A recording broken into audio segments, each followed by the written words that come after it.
हमने आपको दिल्ली एसआईआर का फॉर्म कैसे भरना है ऑफलाइन मोड में इसके ऊपर वीडियो बनाकर दी थी। अब इसके रिगार्डिंग कुछ डाउट्स आ रहे हैं, आइए क्लियर करते हैं। हम सबसे पहले ये दोबारा समझाते हैं कि आपको ये वाला कॉलम भरना है या ये वाला कॉलम। देखिए, अगर आपका 2002 के अंदर दिल्ली के अंदर वोट आया था, ठीक है, तो आपको ये वाला कॉलम भरना है। और 2002 के अंदर अगर आपका दिल्ली का वोट नहीं आया लास्ट एसआईआर में, चाहे आपका 18 साल के थे आप या नहीं थे, वो मैं नहीं कर रहा हूँ। 2002 में दिल्ली में एसआईआर के अंदर आपका वोट नहीं आया था, दिल्ली में वोट नहीं आया था, तो आपको ये वाला कॉलम भरना है। दैट्स इट, पहले ये समझ लें। नंबर 2, अब इस वाले कॉलम के अंदर भी डाउट है। अगर ये जो है, अगर हम ये वाला कॉलम भर रहे हैं तो इस इलेक्टोरल रोल में हम अपना खुद का नाम लिखेंगे जो हमारे लास्ट एसआईआर की लिस्ट में था, जो हमने लिस्ट निकाली है उसमें था, तो वो उसके अकॉर्डिंग हम यहाँ पे नाम लिखेंगे, चाहे गलत भी है। जैसे फॉर एग्जांपल मेरा नाम अमीन है, अब अमीन में डबल ई में लगाता हूँ। अगर लास्ट लिस्ट में मेरा AMIN है तो मैं AMIN ही यहाँ पर लिखूँगा, ठीक है। एपिक नंबर जो लिस्ट में है वही लिखूँगा। अब एपिक नंबर के अंदर कुछ डाउट है, वो मैं क्लियर करता हूँ। एक ये कॉन्स्टिट्यूंसी की लिस्ट है। अब एपिक नंबर सबसे राइट कॉर्नर में यहाँ होता है, जैसे 258309। तो एपिक नंबर आपको केवल ये नहीं लिखना, आप जिस भी लिस्ट में आपका नाम है तो उसमें एपिक नंबर वाले कॉलम में सबसे ऊपर ये लिखा हुआ है, जैसे कि आप यहाँ पे देख पा रहे हो DL करके, DL 05059 स्लैश लगा के।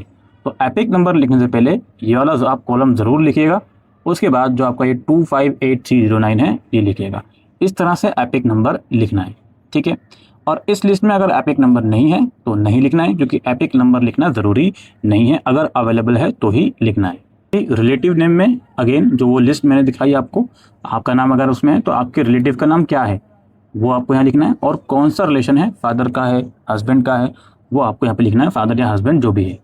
और फिर आपकी डिस्ट्रिक्ट है, स्टेट है, और AC का नाम है, नंबर है, पार्ट नंबर है और सीरियल नंबर है। ये सब चीज़ें आपकी लिस्ट में होंगी, AC नंबर, पार्ट नंबर और सीरियल नंबर, ठीक है। डिस्ट्रिक्ट आपने जब लिस्ट डाउनलोड करी होगी तो डिस्ट्रिक्ट आपको पता होगा कौन सी है, नॉर्थ है, सेंट्रल है, आपकी कॉन्स्टिट्यूंसी कौन से डिस्ट्रिक्ट में आती है, सिंपली वो आपको लिखनी है 2002 या जो लास्ट SIR है उसके अकॉर्डिंग। स्टेट में जाहिर से दिल्ली आएगा, और AC नेम आपकी कॉन्स्टिट्यूंसी का जो भी नाम है वो यहाँ पे आएगा, ठीक है जी।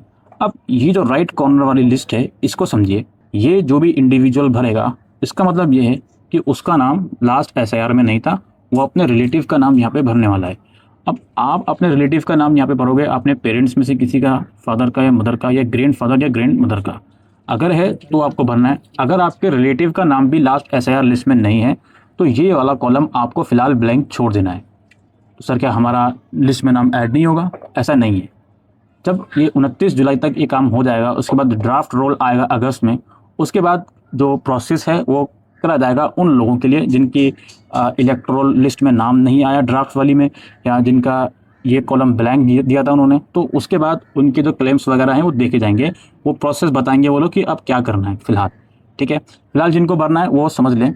जैसे मान लीजिए आपके फादर का नाम इसमें है, तो लिस्ट में जो SIR की लिस्ट है तो उसमें आपके फादर का एग्जैक्ट नेम क्या है वो आप यहाँ लिखेंगे, ठीक है। उनका एपिक नंबर क्या लिखा हुआ लिस्ट में, अगेन वो आप लिखेंगे, एपिक नंबर का फॉर्मेट मैंने आपको बता दिया।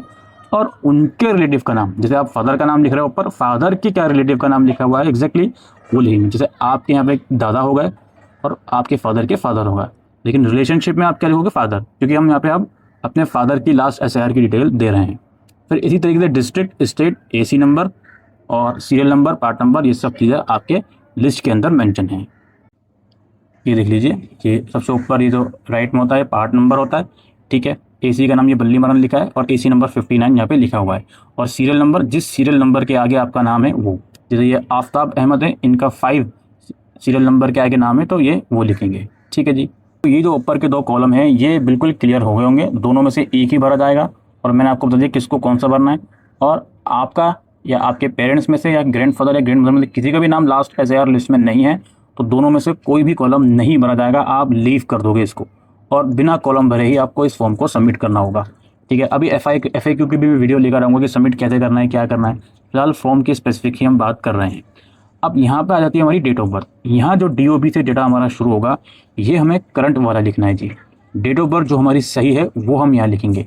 जो कैंडिडेट 10th पास आउट हैं तो 10th क्लास की जो आपकी डेट ऑफ बर्थ है वही लिखें।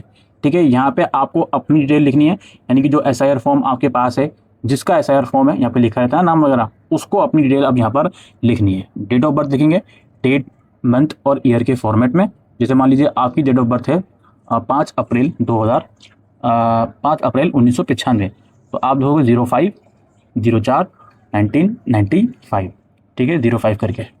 ठीक है जी। उसके बाद हमारा यहाँ पे आधार नंबर ऑप्शनल है, देना चाहते हो दे सकते हो, नहीं दोगे कोई 1% फ़र्क नहीं पड़ेगा, रिजेक्शन नहीं होगा। ठीक है, क्योंकि बहुत से लोग आधार कार्ड नहीं बना होता भाई, इसलिए ये ऑप्शनल लिखा है यहाँ पे। मोबाइल नंबर, जो करंटली आप मोबाइल नंबर यूज़ करते हो, जो चाहते हो कि आगे भी चले और वोटर ID कार्ड में रजिस्टर्ड हो, तो वो आप यहाँ पे दे दीजिएगा। सिंपल सी बात है। अगर आपके पास वोटर ID कार्ड में पहले से कोई नंबर लिंक है, वो बंद हो गया है, तो वो वाला नंबर ना दें, प्रेजेंट डिटेल यहाँ पर दें जो आप चढ़ाना चाहते हो।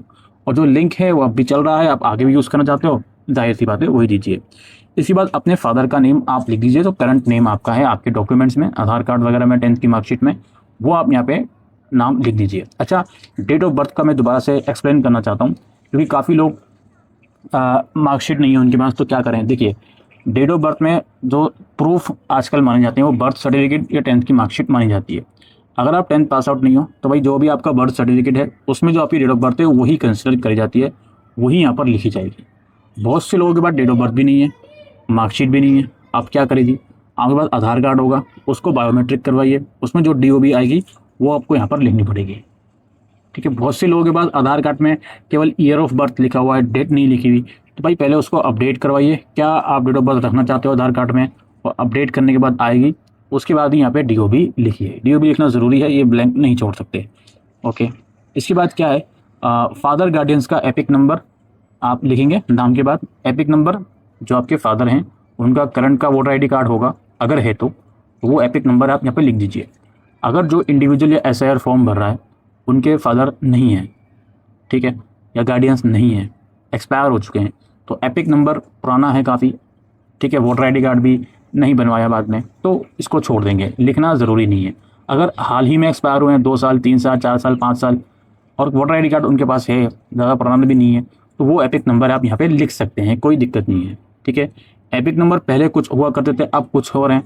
जो भी उनके वोटर ID कार्ड में जो नंबर लिखा होता है उसे एपिक नंबर कहते हैं, वो आप यहाँ पे लिख देंगे। इसी तरीके से मदर का नेम लिख देंगे आप, जो करंटली नेम है उनका वो। ठीक है, और मदर का एपिक नंबर अगेन अगर अवेलेबल है तो लिख देंगे।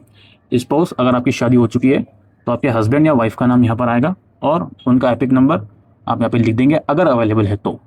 ठीक है जी, किसी भी डिटेल के आगे लिखा हुआ है इफ़ अवेलेबल, अगर आप वो डिटेल नहीं लिखते, आपके पास है तब भी नहीं लिखते, तो भी आपका फॉर्म कहीं नहीं जा रहा, रिजेक्ट नहीं होगा। ठीक है, उसके बाद नीचे आपको सिग्नेचर करना है या लेफ्ट थंब इम्प्रेशन लगाना है। अगर आप सिग्नेचर नहीं करना आता आपको, आप इलिटरेट नहीं है, सिग्नेचर आपको अपने डेट के साथ करनी है। साइन जो जिस डेट पर आप सबमिट कर रहे हो उसकी साइन कर दीजिएगा। अगर मान लीजिए आप 28 जुलाई को फॉर्म सबमिट करने जा रहे हो, साइन इसमें 24 जुलाई की है, तो कोई दिक्कत नहीं है, तो भी काम चल जाएगा जी। ठीक है भाई, अगर आप किसी और का फॉर्म अपने फैमिली मेम्बर में खुद भर रहे हो अपने बिहाफ पे, तो अपना डेट और साइन यहाँ पे करिएगा। अगर वो इंडिविजुअल साइन नहीं कर सकता या वो दिल्ली के अंदर नहीं है, हालांकि ऑनलाइन फॉर्म का भी प्रावधान है, उसके बाद हम फिर किसी वीडियो में करेंगे। ठीक है जी, ये प्रोसेस था दोस्तों जो हम बताने आए थे, जो डाउट्स आपके आ रहे थे कि क्या डिटेल भरें, कैसे नहीं भरें।